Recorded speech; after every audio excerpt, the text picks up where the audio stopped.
अस्सलाम वालेकुम अस्सलास बच्चों। 5वीं क्लास की कारवान उर्दू के दूसरे लेक्चर में आपको खुशामदीद। सबसे पहले अपनी कारवान उर्दू की जो किताब है उसे निकाल लें बच्चों और सफ़ा नंबर 17 खोल लें। सफ़ा नंबर 17 खोल लें और साथ में बच्चों अपनी उर्दू की जो है आपकी कॉपियाँ हैं उनको भी निकाल लें, क्योंकि आज जो हमारा काम है वो हम करेंगे सबक तफ़हीम की जो सरगर्मी है पहली, सवालों के जवाब लिखिए। हम सवालों के जवाब लिखेंगे।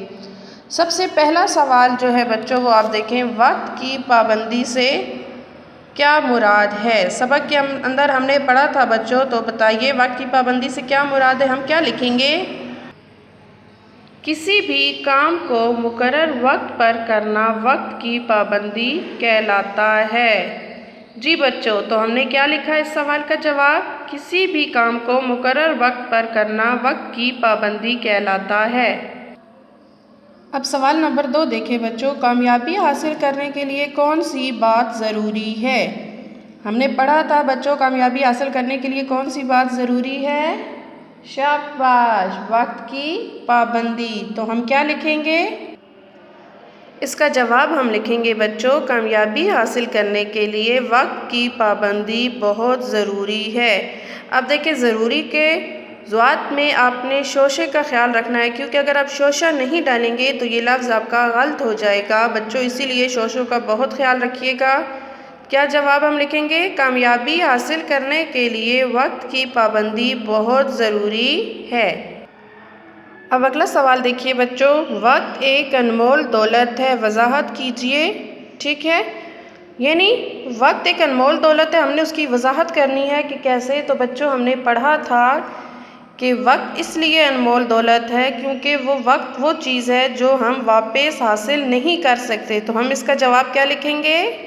जी बच्चों, तो इस सवाल का जवाब फिर हम क्या लिखेंगे? इस सवाल का जवाब हम लिखेंगे, वक्त एक अनमोल दौलत है क्योंकि खोई हुई दौलत तो हमें वापस मिल सकती है, लेकिन गुज़रा हुआ वक्त किसी कीमत पर वापस नहीं आ सकता। देखिए बच्चों, बाज़ औक़ात अक्सर ऐसा हो जाता है कि हमारे कोई पैसे वग़ैरह गुम हो जाते हैं। ठीक है, बाज़ औक़ात वो हमें मिल जाते हैं। ठीक है, वो दौलत तो हमें मिल गई, लेकिन अगर कोई वक्त ऐसा गुज़र गया तो वो वापस नहीं आ सकता। इसीलिए वक्त को जो है वो अनमोल दौलत कहा गया है। अब बच्चों अगला सवाल देखें, कुदरत की कौन कौन सी चीज़ों से वक्त की पाबंदी का सबक सीखा जा सकता है। यूँ तो बच्चों कुदरत की हर चीज़ जो हमें है वो वक्त की पाबंदी का सबक दे रही है, वक्त की पाबंदी करती नज़र आ रही है, लेकिन जिनसे हम वक्त की पाबंदी का सबक सीख सकते हैं वो सबसे अच्छी जो है मौसम हैं, चाँद और सूरज, सितारे हैं। तो बच्चों इस सवाल का हम जवाब क्या लिखेंगे?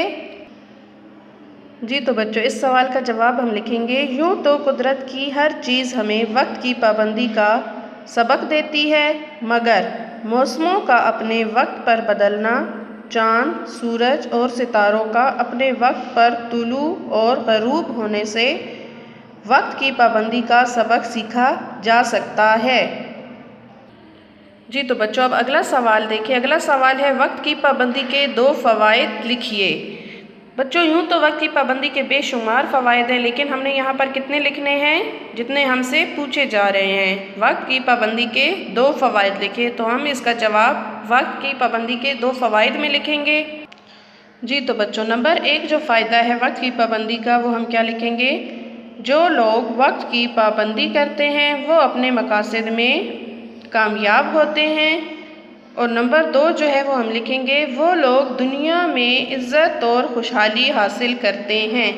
देखें, अगर वक्त की आप पाबंदी करेंगे, अपने काम को सही तरह से सर अंजाम दे देंगे उसी वक्त के अंदर, तो तभी लोग आपकी इज़्ज़त करेंगे और आप दुनिया में खुशहाली हासिल कर सकते हैं।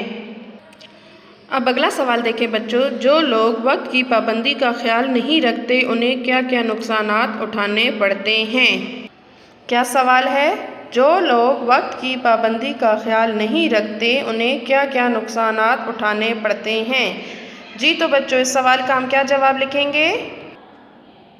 इसका जवाब हम लिखेंगे नंबर 1, जो लोग वक्त की पाबंदी का ख्याल नहीं रखते वो ज़िंदगी में कभी कामयाब नहीं होते। देखिए बच्चों, ज़ाहिर सी बात है, आप वक्त की पाबंदी का ख्याल नहीं रखेंगे, आपका कोई भी काम जो है वो उस पाबंदी जो वक्त है उसके अंदर नहीं करेंगे तो आप बहुत पीछे रह जाएंगे। और जब आप वक्त को पे अपने काम को सरअंजाम नहीं देंगे तो ज़ाहिर सी बात है आप कामयाब नहीं हो सकते। और नंबर 2 है, ज़िल्लत और बदहाली उनका मुकद्दर बन जाती है। ऐसे शख्स को कोई भी फिर इज़्ज़त की निगाह से नहीं देखता, हर जगह वो हकीर समझा जाता है। तो क्या जवाब लिखेंगे? नंबर 1, जो लोग वक्त की पाबंदी का ख्याल नहीं रखते वो ज़िंदगी में कामयाब नहीं होते। नंबर 2, ज़िल्लत और बदहाली उनका मुकद्दर बन जाती है। अब अगला सवाल देखें बच्चों, तुलबा के लिए वक्त की पाबंदी क्यों ज़रूरी है? जी बच्चों, हमने पढ़ा भी था और आप जानते भी हैं कि तुलबा के लिए वक्त की पाबंदी क्यों ज़रूरी है। भाई, तो एक तालिब इल्म के लिए वक्त की पाबंदी इसलिए ज़रूरी है ताकि वो कामयाब हो सके। तो इस सवाल का जवाब हम क्या लिखेंगे?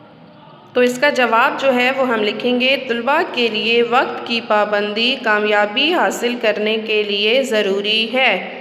देखिए बच्चों, आपको जब एक टेस्ट दिया जाता है कि आज ये टेस्ट याद करें, कल आपका टेस्ट होगा, तो आपको वो टेस्ट आपको उसी दिन के अंदर याद करना होगा, क्योंकि दूसरे दिन तो आपका वो टेस्ट लिया जाएगा आपसे। अगर आप वक्त पे उसे याद नहीं करेंगे तो उसका क्या नतीजा होगा कि आप उस टेस्ट में फ़ेल हो जाएंगे। इसीलिए कामयाबी हासिल करने के लिए वक्त की पाबंदी जो है वो तुलबा के लिए बहुत ज़रूरी है।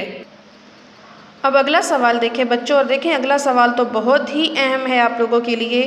सवाल है, आप आइंदा किन किन मौक़ों पर वक्त की पाबंदी का ख्याल रखेंगे? 4 बातें तहरीर कीजिए। जी बच्चों, अब हमने 4 वो बातें लिखनी हैं कि उन मौक़ों पर आप वक्त की पाबंदी का बहुत ख़ास ख्याल रखेंगे। तो चलें हम लिखते हैं सबसे पहले।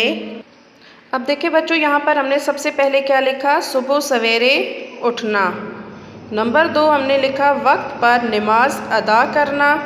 नंबर 3 हमने लिखा वक्त पर स्कूल जाना। नंबर 4 पढ़ाई और सेहत पर तवज्जो देना। बच्चों, ये 4 ऐसी बातें हैं जिन पर वक्त की पाबंदी आपके लिए बहुत ज़रूरी है। सुबह सवेरे उठेंगे, वक्त पर नमाज अदा करेंगे, वक्त पर स्कूल जाएंगे और अपनी पढ़ाई और सेहत पर तवज्जो देंगे। और बच्चों, इन्हें सिर्फ आपने अपनी कॉपीज़ पर नहीं लिखना, बल्कि वादा कीजिए कि आप इन बातों पर हमेशा अमल करेंगे। अब अगला और आखिरी सवाल देखिए, इबारत से 2 मुतज़ाद मुरक्कब तलाश कीजिए। ठीक है, वो हमने 2 मुतज़ाद मुरक्कब लिखने हैं। सबसे पहले आपको पता होना चाहिए कि मुरक्कब जो हैं वो कौन से लफ्ज़ होते हैं। मुरक्कब जो है वो 2 लफ्ज़ों से मिलकर एक लफ्ज़ बनता है, ठीक है, और मुतज़ाद कहा जाता है जो एक दूसरे के उलट हों। अब हमने सबक में से ही तलाश करने हैं जो मुतज़ाद भी हों और मुरक्कब अल्फाज भी हों। तो बच्चों, सफ़ा नंबर 16 पे देखें, ये मुरक्कब अल्फाज हैं जो मुतज़ाद हैं। छोटा हो या बड़ा यानी छोटा बड़ा, अमीर हो या गरीब यानी अमीर गरीब, शहरी हो या देहाती यानी शहरी देहाती। तो हम कौन से लिखेंगे इनमें से? अमीर, गरीब, शहरी, देहाती। नंबर 1 हमने लिखा बच्चों अमीर, गरीब, और नंबर 2 लिखा शहरी, देहाती। जी बच्चों, आज का हमारा लेक्चर यहीं पे ख़त्म होता है। उम्मीद है आपको समझ आ गया होगा। और बच्चों, इस बात का ख़ास ख्याल रखना है कि वक्त की पाबंदी पे ज़रूर अमल करें, वक्त की पाबंदी का ख्याल रखें, अपने काम को वक्त पर सरअंजाम दें। ओके बच्चों, अल्लाह हाफिज़।